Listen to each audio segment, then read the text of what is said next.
You're watching Samuel Goodwin on YouTube, and I just got a new camera and didn't get the mic set up properly. So here is an explanation of a trick that I finally got the hang of recently, which is a rejection hook.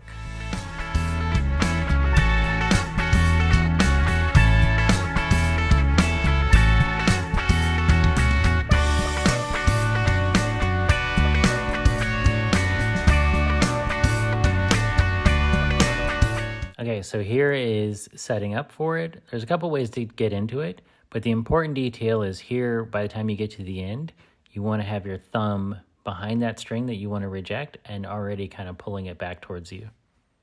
So it's called a rejection because of this part here, where when we push the string against the inside of the yo-yo, it gets kicked out really hard, and we use that force to swing into a hook.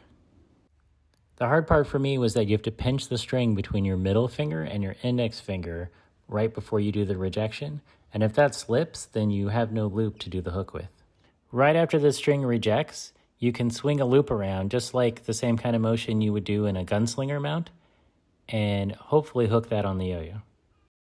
So here's where I did get it to hook onto the yo-yo, but because my string tension was all weird, it ended up making a big mess. So you do want to make sure that your string tension is nice and relaxed before you do this, just like for any hook, really.